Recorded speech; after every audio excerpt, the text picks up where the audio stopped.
Anandham society में चुनावी गर्मा गर्मी के बीच दो पक्षों में आमने सामने आए। कुछ फर्जीवाड़ा हुआ आरडब्ल्यूए के प्रेसिडेंट से। अभी हम मौजूद हैं आनंदधाम सोसाइटी भोपरा में। यहाँ के आरडब्ल्यूए के जो चुनावी दबंगई को लेकर दो पक्ष सामने आए थे, उस विषय पे मौजूदा जो आरडब्ल्यूए के प्रेसिडेंट हैं और जो पूर्व प्रेसिडेंट हैं उनसे कुछ वार्तालाप करते हैं। जैसे कि हमने सुना है कि यहाँ कुछ दो पक्ष सामने आए हैं चुनावों के लेके, उसमें हुआ क्या था ऐसा जो दोनों पक्षों को आमने सामने आना पड़ा? सर देखिए, दोनों दो पक्ष नहीं है। बेसिकली क्या हो रहा है, जो हमारे यहाँ पूर्व यहाँ पे आरडब्ल्यू चलाने वाले थे कुछ लोग, उन्होंने क्या कुछ तो फ्रॉड करे यहाँ पे पहले, ठीक है, और कुछ घपले करे और कुछ कब्जे वगैरह भी कर रखे हैं। तो बेसिकली प्रॉब्लम यहाँ पे ये आई है, जो हमारी ये सोसाइटी है जो रजिस्टर्ड हुई थी आरडब्ल्यू, वो हुई थी सन 2013 में, ठीक है, 2013 में रजिस्टर्ड हुई। और इसके बायलॉज में जो क्लियरली लिखा हुआ है कि सोसाइटी का जो कार्यकाल है इसका इलेक्शन का, वो 5 साल रहेगा, मतलब 5 साल बाद इलेक्शन हुआ करेगा, ठीक है। लेकिन क्या था, जहाँ पे किसी को शायद नहीं पता था तो हर साल इलेक्शन हो रहे थे, पीछे पहले इलेक्शन हो रहे थे बीच में। लेकिन क्या हुआ, पिछली टर्म के बाद से पहले इन लोगों को, जो हमारे अभी कुछ लोग हैं, ठीक है, तो उन लोगों ने क्या करा, उनको जैसे पता चला कि जहाँ 5 साल के लिए इलेक्शन होने थे, उन्होंने रजिस्ट्रार के पास जाके लिख के दिया, 40 लोगों के साइन करे, उसमें बहुत सारे जाली साइन भी हैं, जैसे हमें पता चला। रजिस्ट्रार को जाके ये लिख के आए हैं भी यहाँ पे इलेक्शन 5 साल बाद होने थे, लेकिन अज्ञानतावश यहाँ पे हर साल इलेक्शन होते रहे हैं, जो कि गलत है। अब लेकिन 2013 से लेके 2018 की बात कर रहा हूँ, जबकि ये है तो 2018 में जो लोग गए थे तब इन्होंने ये बोला कि 5 साल 2013 से लेकर अभी पूरे हो गए, तो आप इलेक्शन करवाइए। और साथ ही साथ अगर 1 साल वाला भी देखते हैं, एक साल बाद इलेक्शन होते थे, तो तब हमारे साथ जो पूर्व ये प्रधान सेवक थे, इनका कार्यकाल चल रहा था, तो इनको भी प्रेशराइज कर रखा था कि आप इलेक्शन कराने के लिए, टर्म से पहले ही कर दिया था, ठीक है। तो वो कार्यकाल खत्म हो गया था, तो दे साइड की आप इलेक्शन कराइए, लेकिन टर्म यहाँ पे 5 साल की इन्होंने क्लियरली वहाँ पे लिख के दिया। उसका इलेक्शन हुए, वहाँ पे बकायदा पूरा प्रोसीजर उसका अपनाया गया, इन लोगों ने पार्टिसिपेट भी करा, लेकिन ये लोग हार गए। हारने के बाद इन लोगों ने क्या करा, दोबारा से शुरू हो गई, 1 साल अभी पूरा होने वाला नहीं था, उसके पहले शुरू हो गई आप इलेक्शन कराओ, इलेक्शन कराओ, इलेक्शन कराओ। जबकि हम आरडब्ल्यू वहाँ मेरठ के इसको जो इसका अपना सर्टिफिकेट था रिन्यूअल के लिए, जब हमने रिन्यूअल के लिए गए तब हमें पता चला ये तो 5 साल बाद इलेक्शन होने थे, ठीक है। तो हमने वहाँ पे मेरठ में ये कोशिश करी कि 1 साल का कार्यकाल हो जाए, क्योंकि हमारे हिसाब से भी 1-2 साल ही होना चाहिए, 5 साल बहुत लंबा पीरियड हो जाता है। तो हमने वहाँ पे बोला 1 साल के लिए, तो लेकिन वो नहीं हो पाया। जो पहले के उसमें टर्म्स एंड कंडीशन थी, जो बायलॉज था, उसी के बेस पे हमारी सोसाइटी दोबारा से रिन्यू हो गई। रिन्यू होने के बाद हमने ये जहाँ पे ये काम करा है अभी, बेसिकली ये जो सोसाइटी है ये 7 फ्लोर की है, और रूल के हिसाब से जितनी 4 फ्लोर से ऊपर की सोसाइटीज होती है वो अपार्टमेंट ऑफ ओनर्स एओ के अंदर में रजिस्टर्ड होती है, और 4 फ्लोर के नीचे वाली आरडब्ल्यू एक्ट के अंदर रजिस्टर्ड होती है। लेकिन बाई चांस जहाँ पे गलती से ये आरडब्ल्यू के अंदर रजिस्टर्ड हो रखी थी, तो इस गलती को सुधारते हुए हमने वहाँ पे मेरठ में इससे मतलब ये जो एओ के गाइडलाइंस है उनको अडॉप्ट करके मेरठ में ऑलरेडी वहाँ पे सबमिट कर दिए डॉक्यूमेंट, आप हमसे अप्रूवल दीजिए, हमने जो अडॉप्ट कर दिए हैं एओ के अपना बायलॉज, तो ये लागू होते ही हम उसमें इलेक्शन करवा देंगे। लेकिन वो पार्टी के ना तो ये चाहती है कि 1 साल का हो जाए, वो ये चाहते हैं कि वो 5 साल ही बना रहे, लेकिन हम इलेक्शन करवा देंगे। वो ये कह रहे हम आएंगे टीम में, हम आके उसको चेंज कराएंगे। इसका मतलब क्या, दाल में कुछ काला है। वो इलेक्शन नहीं, ये खाली वो इलेक्शन कराना चाहते हैं। उसके बाद जो पहले लिख के देके आए थे, 40 लोग के साथ लेके आए थे कि 5 साल बाद इलेक्शन होने हैं, तो वही उसी बात पे दोबारा फिर अड़ जाते हैं कि 5 साल बाद इलेक्शन करवाएंगे। और 5 साल बाद फिर यहाँ पे गुंडागर्दी चलती, गाली गलौज सब कुछ, यहाँ पे जहाँ के निवासियों ने बहुत कुछ लेकर दी, वो सारा कुछ दोबारा फिर शुरू होता है, कब्जा करना, गाली गलौज करना, किसी को थप्पड़ मार देना, ठीक है, बहुत कुछ यहाँ पे चला है पहले, वो वही माहौल यहाँ पे दोबारा हो जाता है।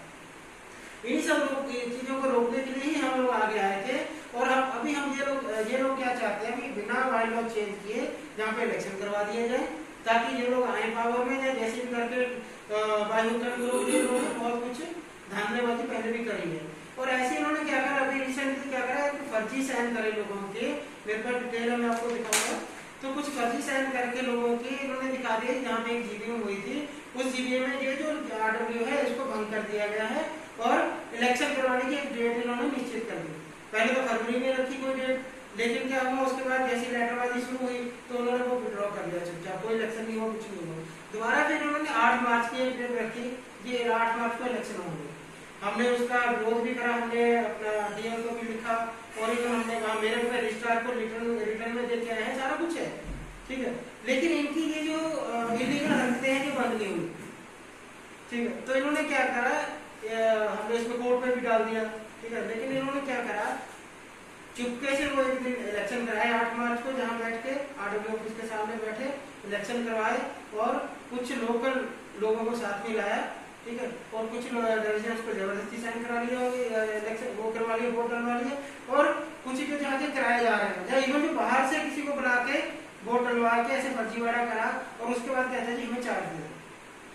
हमने उनको क्लियरली 2 चीजें बोली, एक तो बायलॉ जब तक चेंज नहीं होता तब तक तो इलेक्शन नहीं हो सकते, क्योंकि 5 साल का बायलॉ है, अगर 1 साल होगा तभी तो हम इलेक्शन करवाएंगे, ठीक है। और आपने ये फेक इलेक्शन कराया, इसकी कोई वैल्यू है नहीं, ना तो मेरठ में कोई वैल्यू मान रहा है, ना कोर्ट मान रहेगी, क्योंकि कोर्ट पे हमने डाल रखा है माननीय कोर्ट के जब आदेश आएंगे, जो भी आएंगे, उसके बाद ऐसी कार्रवाई की हम करने के लिए तैयार है, ठीक है। लेकिन ये लोग ये चाहते हैं कि वो हम इनको हैंड ओवर करें, काम कुछ नहीं करना, सोसाइटी को बर्बाद करना है और इनको वहां से हैंड ओवर लेना, जहाँ से हैंड ओवर लेके यहाँ पे बस इनकी ये गुंडागर्दी चल रही है यहाँ पे, ठीक है। अब रिसेंटली उन्होंने क्या करा, 3-4 दिन पहले यहाँ पे एक मैसेज दिया कि हम संडे को यहाँ पे को बुला रहे हैं, लोगों का कट कर रहे हैं, जीबीएम बुला रहे हैं, ठीक है। तो आरडब्ल्यू ने उनको रिटर्न में ये चीज दी, क्योंकि कोरोना का चल रहा है, आरडब्ल्यू की गाइडलाइंस और गवर्नमेंट की गाइडलाइंस की कॉपी भी इनको प्रोवाइड करवाई गई कि इसके अकॉर्डिंगली 30 जून तक कोई भी पब्लिक गैदरिंग नहीं हो सकती है, इसे कोरोना बढ़ने का खतरा है। लेकिन आज इन्होंने फिर जबरदस्ती वहां बैठ के वो अपना एक मीटिंग करी, उसमें वही 8 लोग जाने थे, ना सोशल डिस्टेंस का इन्होंने ध्यान रखा, बिल्कुल चिपक के बैठे आपस में, ना मास्क किसी ने लगाने का ध्यान रखा हुआ है। तो इससे क्या सोसाइटी और ज्यादा खतरे में आ जाती है। खुदा ना खाते जहाँ पे कोई कोरोना वायरस फैल जाता है इनकी ऐसी हरकतों से, तो उसका जिम्मेवार कौन होगा? और जहाँ पे जो अशांति फैलाने की जो लोग कोशिश कर रहे हैं उसका जिम्मेवार कौन होगा? ऐसे ही लोगों को भड़काते रहते हैं कुछ ना कुछ बोल के। हालांकि यहाँ के लोग बहुत समझदार हैं, पढ़े लिखे जहाँ पे सारे हैं, सब समझते हैं कौन क्या कर रहा है। लेकिन क्या होता है, ये एक तो लोकल होने की वजह से, और दूसरा यदि 5 साल लोग बेल रहे हैं इनके पास कोई काम नहीं है, ये इसी चीज में लगे रहते हैं, कैसे न कैसे करके आरडब्ल्यू के पीछे लगे रहते हैं। और यहाँ पे अशांति का माहौल बनाने के लिए 24 घंटे इनका यही मोटो रहता है, कैसे न कैसे करके यहाँ पे अशांति बनी रहे, बस यही है। और आगे करी हुई है सर, पुलिस में कंप्लेंट करी हुई है, एसएसपी ऑफिस भी हम गए हुए हैं, वहाँ भी कंप्लेंट करी हुई है इनकी। और बल्कि एक ने तो एक यहाँ पे कब्जा भी कर रखा है, पार्किंग के ऊपर कब्जा कर रखा है। और बहुत सारी कंप्लेंट्स हो रखी है, कई रेजिडेंट्स ने हमें लिख के भी दिया हुआ है। एक हमारे पूर्व ट्रेजरर होते थे, उन्हीं के टेम्पो उनको थप्पड़ मार दिया था एक बार, ऐसे चलते किसी को भी गाली दे देते थे, किसी को भी थप्पड़ मार देना, बस यही काम करते थे। बहुत सारी कंप्लेंट्स इनके खिलाफ गई हुई है ऑलरेडी। और एक बार तो ये पुलिस चौकी में अंदर बंद भी कर दिया था इनको कई घंटे के लिए, लेकिन वो सुधर नहीं रहे, उसके बाद भी उनका वही को घंटा चालू। तो मैं आपसे जानना चाहता हूँ, जैसे कि आपने बोला कि कंप्लेंट कर चुके हैं आप, तो उसमें पुलिस का क्या रवैया है? सर सबसे पहले तो मैं पुलिस का बताऊंगा मैं आपको, लेकिन उससे पहले मैं जो आनंद धाम के सभी रहवासी मैं उनका बहुत सम्मान करता हूँ। हमारे आनंद धाम सोसाइटी के सभी लोग बहुत एजुकेटेड हैं, पढ़े लिखे हैं, समझदार हैं, सारी बातें समझते हैं। और जब भी समय समय पर देखिए, दरअसल कुछ लोग हैं गिने चुने लोग हैं, उनको मतलब बरगलाते हैं, मतलब भ्रमित करते हैं, ठीक है ना। उसी वजह से कुछ लोग भ्रमित हो जाते हैं। जबकि आरडब्ल्यू समय समय पर आरडब्ल्यू अपनी तरफ से गाइडलाइन मतलब देती रहती है कि भाई आप अगर कोई आपको कंफ्यूज कर रहा है या आपको कोई भ्रमित कर रहा है तो आप उस तरफ ना ध्यान दें। ये हमारी आरडब्ल्यू प्रेसिडेंट वीरपाल सिंह जी करते रहते हैं समय समय पर। इसलिए जहाँ तक मैं समझता हूँ उन लोगों के बारे में कितने उपद्रवी हैं गिने चुने लोग हैं, ज्यादा नहीं है, 2-3-4 लोग हैं, वो उपद्रवी हैं। और बहुत ज्यादा उन्होंने आपसे पहले भी बहुत ज्यादा कह सकते हैं कि उपद्रव मचाया है, ठीक है ना। सोसाइटी के लोग सभी जानते हैं। लेकिन जहाँ तक मैं समझता हूँ, अभी आपने पुलिस के बारे में जो सवाल क्वेश्चन किया मेरे से, मैं उसके बारे में बताऊंगा कि देखिए, जहाँ तक पुलिस की बात है, पुलिस को हमारे मैंने भी अपने टाइम में मैंने भी जो अपनी चौकी है और अपने जो कि अपने SHO का काम बैठते हैं, समय समय पर हमने भी इनके लिए कार्रवाई की है। हमारे प्रिंसिपल सिंह जी ने भी कार्रवाई की है, रिटिन में है सारी चीजें। और इसके बावजूद जब भी जीबीएम हुई, पीछे जीबीएम जो हुई है, उन जीबीएमों में इन्होंने क्या मारपीट, क्या झगड़े की स्थिति बनाई है, वो किसी भी जो हमारे आंधाम के लोग सब जानते हैं। एक्चुअली इवन जीबीएम तक नहीं करने देते यहाँ, मतलब जीबीएम करेंगे उसमें भी आपको गुंडागर्दी शुरू हो जाती है, ठीक है नहीं? तो कोशिश करेंगे कि जीबीएम बंद हो जाए, जीबीएम हो ही नहीं। बेसिकली इनका मोटिव यही है कि यहाँ पे अगर आरडब्ल्यू इस आरडब्ल्यू एक्ट से एओ एक्ट में जाना चाहती है, क्योंकि अपार्टमेंट एक्ट में अगर ये सोसाइटी जाती है तो उन लोगों को बहुत नुकसान हो जाएगा। हर साल इलेक्शन होंगे और बहुत सारी उसके ऊपर पाबंदियां लग जाएंगी उनके ऊपर, जो डिफॉल्टर्स हैं वो कभी वोट नहीं कर पाएंगे, जहाँ इलेक्शन में खड़े नहीं हो पाएंगे, ठीक है? तो बहुत सारा उनके ऊपर शिकंजा कस जाएगा। इस चक्कर में वो लोग चाहते हैं यहाँ पे इलेक्शन हो जाए लेकिन बाय लॉ चेंज ना हो। और हमारा मोटो भी हम बाय लॉ चेंज करके कानूनी तौर पे जो रास्ता कानून का है हम उसको अपना के जो भी काम करें कानून के दायरे के अकॉर्डिंगली करें, जैसे गाइडलाइन सरकार की आती है, जैसे वो अपना रजिस्ट्रार की आती है, जैसे कोर्ट माननीय कोर्ट हमें कहता है वैसे काम करेंगे। पर यहीं पे थोड़ा सा टकराव है, वो चाहते हैं इलेक्शन हो जाए, जैसे मैंने बताया फर्जी इलेक्शन करके वो चाहते कैसे ना कैसे करके ये लोग हटे और वो लोग पावर में आ जाए, उसका आराम से यहाँ पे 5-5 साल में रहेंगे और यहाँ पे कोई पहले वाला। जैसा आपने मेरे से अभी पूछा भी यहाँ के नियम क्या है, मैं आपको नियम एक बार फिर से बताना चाहता हूँ। यहाँ के नियम जो है आरडब्ल्यू जो रजिस्टर्ड हुई थी 2013 में, उसमें क्लियरली 5 साल के नियम है, 5 साल बाद यहाँ पे इलेक्शन होगा, ठीक है? उसके बाद इन लोगों ने उसको भी घुमाना शुरू करा, लोगों को बहकाना शुरू करा, लीजिए ऐसे लिखा हुआ है वैसे लिखा हुआ है। तो हमने वहाँ पे एक आरटीआई भी डाली गई, हमारी सोसाइटी में से किसी ने डाली आरटीआई, उस आरटीआई का जवाब भी हमारे पास आया, वो भी आपको प्रोवाइड कराएंगे।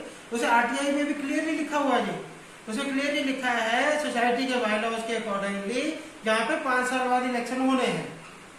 जब आरटीआई में भी उन्होंने लिख के दे दिया, बायलॉज में लिखा हुआ है, वो बायलॉज की कॉपी हमने सबको दे दी, आरटीआई की कॉपी सबको दे दी, फिर ये 3-4 लोग कौन होते हैं जहाँ पे जबरदस्ती इलेक्शन करवाने वाले? क्या पूरी सोसाइटी के यही मालिक हो गए हैं? ठीक है ना? जहाँ पे सारे बड़े लिखे लोग हैं, सब जानते हैं क्या सही है क्या गलत है, और जहाँ पे सारे जेन्युइन लोग हैं जो सही है उसका साथ ही देते हैं। लेकिन ये लोकल होने की वजह से डरा धमका के जहाँ अपना जैसे क्या है अपना दबदबा दिखा के जहाँ पे कब्जा करना चाहते हैं सोसाइटी पे, जैसे कई साल पहले उन्होंने कब्जा कर रखा था, ठीक है जी? फर्जी वाला करते रहेंगे और कम से कम 3-4 इंसिडेंट तो उनके यही हो गया है कि ये फर्जी साइन करते हैं, लोगों के फर्जी साइन करके कहीं भी दे देते हैं। एक बार हमारा आरडब्ल्यू का अकाउंट फ्रीज करा दिया, बैंक अकाउंट फ्रीज कर दिया फर्जी साइन देख के। जब बैंक मैनेजर ने वहां पे बुलाया तो पोल खुली तो बैंक मैनेजर ने उसको तुरंत फ्रीज कर दिया। ऐसे हमारा प्रीपेड सिस्टम है, वहां पे एक मेल डाल दी, हमारा आईडी ब्लॉक करा दिया आरडब्ल्यू का, अपना आईडी चालू करवा लिया। मतलब ऐसी ऐसी की हरकतें कर रहे हैं यहाँ पे, जिससे कि ये सोसाइटी के निवासी बहुत टॉर्चर होते हैं। जब इन्होंने आईडी ब्लॉक कराया, मुझे अच्छे से याद है, हमारी एक रेजिडेंट है यहाँ के, बच्चों के पेपर चल रहे थे, सुबह 9-10 बजे से उन्होंने रिक्वेस्ट करी अपना मीटर चार्ज करने के लिए, शाम को 6-6:30 बजे उनका मीटर रिचार्ज हुआ, क्योंकि उन्होंने आईडी ब्लॉक कर रखा था। ठीक है, वो बेचारा सारा दिन अंधेरे में बैठे रहे, ठीक है, सारा दिन अंधेरे में बैठे रहे, लेकिन इन लोगों उनके कानों पे जू नहीं रखते, ठीक है। इनको अपना बस खाली प्रोपोगंडा रखना है, लोगों को बहकाना है और किसी न किसी तरीके आरडब्ल्यू के ऊपर कब्जा करके सोसाइटी पे कब्जा करना है और अपनी इलीगल एक्टिविटी जहाँ पे चलानी है, बस इतना ही काम है। कोर्ट में केस किसने किया? कोर्ट में केस भी पहले इन्होंने ही करा, आरडब्ल्यू जहाँ एक पार्किंग स्लॉट है उनके ऊपर कब्जा कर लिया, कब्जा करने के बाद कोर्ट पे केस भी कर दिया आरडब्ल्यू के ऊपर। अब आरडब्ल्यू ने भी आगे से उसको स्ट्रांगली वो करा है, स्ट्रांगली आगे अपना पक्ष रखा है माननीय कोर्ट के पास, तो वहां से भी वो आना बाकी है, रिजल्ट आना बाकी है, वहां से भी फैसला आना बाकी है। जैसे माननीय कोर्ट का फैसला आएगा, जैसे मेरठ से फैसला आएगा, वो चीजें हम इम्प्लीमेंट करेंगे, क्योंकि हम कानून के बाहर नहीं जाएंगे। धन्यवाद।